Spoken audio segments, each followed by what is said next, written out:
Uh-huh. I told y'all. You know we gotta talk about this. You know we gotta talk about it. Amanda the Lioness Nunes. Valentina Bullet Shevchenko. UFC 215 is official, y'all. Amazing Eric Sports.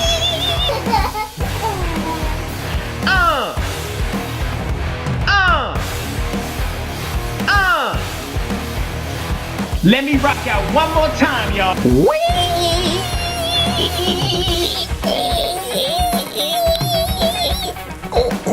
What's up, sports fans? It's your boy Eric, and I'm back here live with you for another episode of the Amazing Eric Sports Show. Listen, I'm so pumped up today because we got a lot to talk about. Today, we're going to talk about the Amanda Nunes, Valentina Shevchenko rematch. That's right, it's going down. Told y'all it was gonna happen. Amanda Nunes, Valentina Shevchenko is now official. UFC 215, Edmonton, Canada. We're excited. Are y'all excited? You're excited. I'm excited. Amanda's excited. Valentina's excited. We're all excited. Okay, people. Today we have three quick topics that we want to dive into, that we want to really break down. The first topic is Valentina's mindset going into the rematch. The second topic is Amanda's mindset going into the rematch. The third and final topic is, and it's in the form of a question. I want to pose a question to you, the listener. I want to ask you this.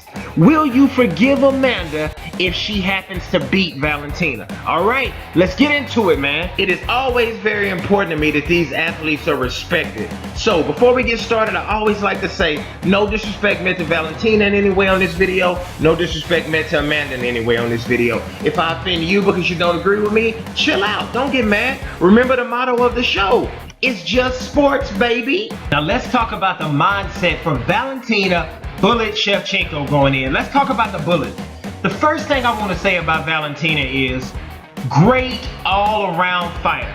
Stand-up game on point, kicks are on point, punches are on point, can submit you at any time. She's one of those fighters that just when you think, ask Juliana Pena, just when you think you have her, she can reverse it on you and the match can be over. Submission game is tight, ground game is tight, very solid, disciplined fighter. Now, where I really felt Valentina, I'm not going to say won me over because I was always a fan and noticed her skill.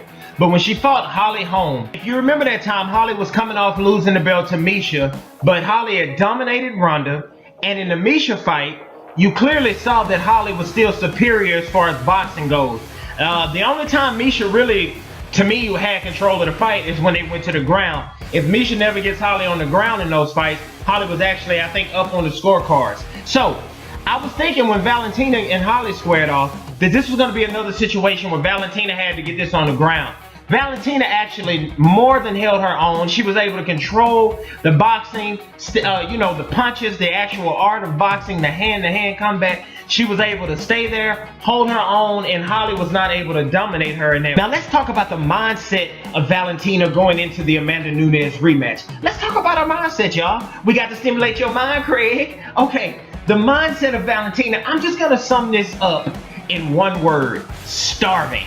That's what I feel like her mindset is like, and I'm going to tell you why I say that. Because I feel like Valentina was actually hungry going into the rematch that was supposed to happen a couple of weeks ago. Oh, she was hungry now, and you could see it. You could see it in her eyes, you could see it in her demeanor, you could see it whenever her and Amanda were in the same room. Rematches are funny because one thing that I usually do when I see a rematch happening is the fighter who loses, that fighter's team. When they go into the rematch, I like to judge their vibe, their aura. I want to see if they really think they can right the wrong. Do you really think you can beat this person who just gave you an L? Do you really think you can come back and fix it? That's what I like to look at, because trust me, every time a rematch is signed, that fighter does not believe they can actually go back and win the fight. You can tell from the fighter, you can also tell in their coaches, but Valentina and her team, they want it. They're ready for it. They have full confidence that they can go back and they can beat Amanda this time. So, Valentina was hungry. Team Shevchenko was hungry. They're starving now. Amanda needs to know this going in. They're starving now. But what we're getting ready to break down is the fact that I think Amanda does know it, and I think some people could be sleeping on Amanda and her chances in this rematch. Because next we're going to talk about the mindset of Amanda Nunes going into this rematch. Okay, so now we're going to discuss the mindset. The mindset, how it's working all up in this area for Amanda Nunes. We're going to discuss her mindset. The first thing I want to say about this before we get into the mindset is it just throws me off because as I watch videos, as I read comments on some of the videos I've made, Amanda's being painted as this person who's just this lamb trying to avoid going to slaughter. Like it's just a foregone conclusion that when the bell rings, Valentina's just gonna run straight down through her. Like Amanda's not gonna even defend herself. Now Valentina might run down through her. I'm not saying she won't. Don't hit dislike on me. Stay with me. Follow me. I'm trying to go somewhere. Follow me. What I'm saying is we have to think, a lot of times we love in sports now, it's always popular to call people a coward. Now, I personally, if you call Amanda a coward, that's fine. If she's a coward to you, that's okay.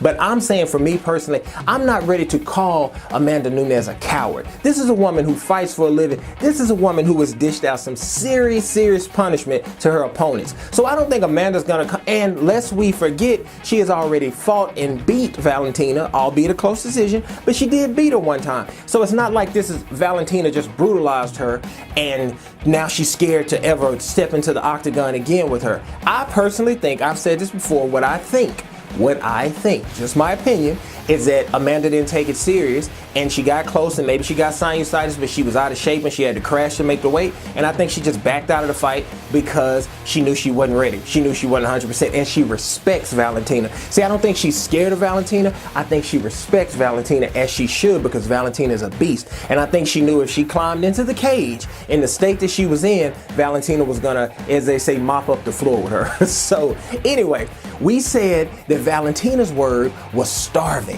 So the mindset for Amanda Nunes is hungry, but I'm gonna go deeper than hungry and I'm gonna say hungry. Somebody said it, hungry, almost hangry. When you're on a diet and you're hungry, you're hangry. That's where I think Amanda is. I think she's hungry. Amanda is mad right now. So I don't know if Amanda's starving like Valentina, but she hungry. That girl hungry.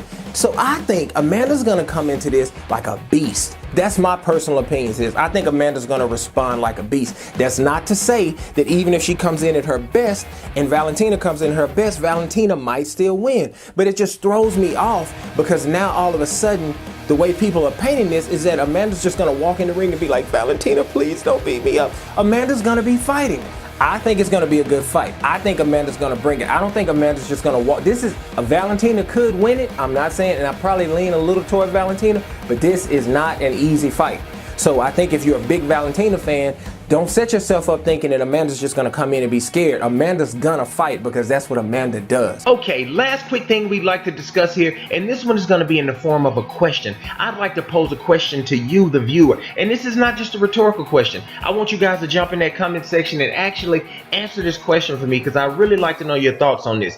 We all know that since Amanda has pulled out of the fight a couple of weeks ago, there's this label tied to her. Now people are angry with her. Let me be clear, I'm not defending it. I didn't respect it. I think she should have went through with the fight, so I'm not defending it. But there's this label now that she seems to not be able to get out from under, that she's a coward, and that people are like, I'm done with Amanda, I'm through. This is the question. If Amanda fights Valentina again at UFC 215, if she goes through with it this time and she beats her for a second time, if Amanda beats Valentina, who to me at that 135 division, the bantamweight division, I think that's the #1 fighter and the #2 fighter. However you have them ranked, I think those two represent the top two. So if she beats who is the second best to her, who would be, if she beat her, the second best to her, would she still be a coward to you? Or do you think you'll be able to maybe move past this? Or is Amanda, no matter what, is this just a death sentence? Would you forever label her, no matter what, a coward, even if she destroys Valentina? Is she still going to be a coward to you? Now, there is a certain person that we can say that Amanda seems to be avoiding. But let's keep it real. If we put up a line of people who avoided that person, there would be nobody to not. Everybody would be a coward. So outside of Amanda not fighting Cyborg, she seems to be willing to take on all comers. If she fights Valentina, if she beats Valentina, is she still a coward? Will she forever be a coward to you no matter what happens? That's the question. Jump in the comment section. Answer that question for me, please. I'd love to hear you guys' viewpoint. If you haven't subscribed yet, subscribe.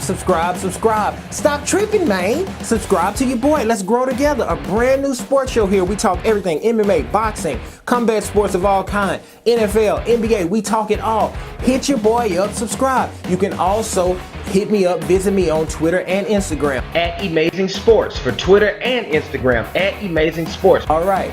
Live, laugh, love. Why don't you try loving somebody? It's so much easier than being mad all the time. Hit your boy up, Amazing Eric Sports. Peace.